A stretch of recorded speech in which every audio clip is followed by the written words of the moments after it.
रामकृष्ण हरी मंडळी, आज आपण मुक्ताईनगर या ठिकाणी आलेलो आहोत.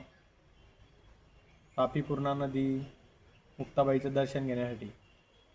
आज या ठिकाणी नदीची अवस्था बघून खूप वाईट वाटलं.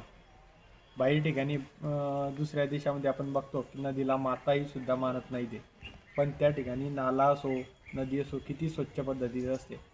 आणि आपण मुक्ताबाईची तापी पूर्णा नदी बघूया. अतिशय वाईट अवस्थेमध्ये ना याच्याकडे सरकार लक्ष देते, ना आपले जे लोक आहेत हे सुद्धा याच्याकडे व्यवस्थित लक्ष द्यायला नाही. जे पूजा पाठ वगैरे जे आहे ते संपूर्ण नदीमध्ये टाकल्या जातात. आणि प्लास्टिकच्या पन्न्या वगैरे, म्हणजे याच्यामध्ये जे जीवजंतू राहणार आहे यांना तर हे होतंच, पण आपलं जे पाणी आहे हे सुद्धा दूषित झालेलं आहे. म्हणून सरकारने याच्याकडे ध्यान दिलं पाहिजे. आणि सरकारचंच नाही तर आपलंसुद्धा याच्याकडे लक्ष पाहिजे की आपण आपलं जे धार्मिक स्थळ आहे याच्याकडे आपण नक्की कोणत्या पद्धतीनं की स्वच्छता राखल्या गेली पाहिजे. आणि कचरा जो आहे तो कचरा कुंडीत टाकला पाहिजे. वेगवेगळ्या ठिकाणी व्यवस्थापन झालेलं पाहिजे. रामकृष्ण हरी मंडळी, आज आपण मुक्ताईनगर या ठिकाणी आलेलो आहोत. तापी पूर्णा नदी मुक्ताबाईचं दर्शन घेण्यासाठी. आज या ठिकाणी नदीची अवस्था बघून खूप वाईट वाटलं.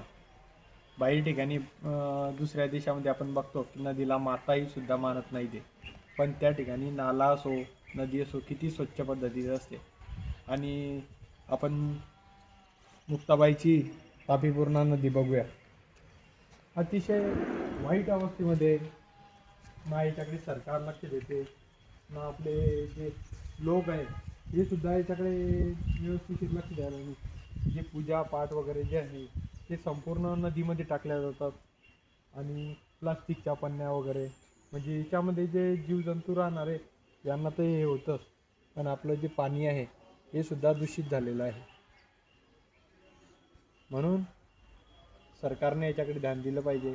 आणि सरकारचंच नाही तर आपलंसुद्धा याच्याकडे लक्ष पाहिजे की आपण आपलं जे धार्मिक स्थळ आहे याच्याकडे आपण नक्की कोणत्या पद्धतीनं की स्वच्छता राखल्या गेली पाहिजे. आणि कचरा जो आहे तो कचरा कुंडीत टाकला पाहिजे.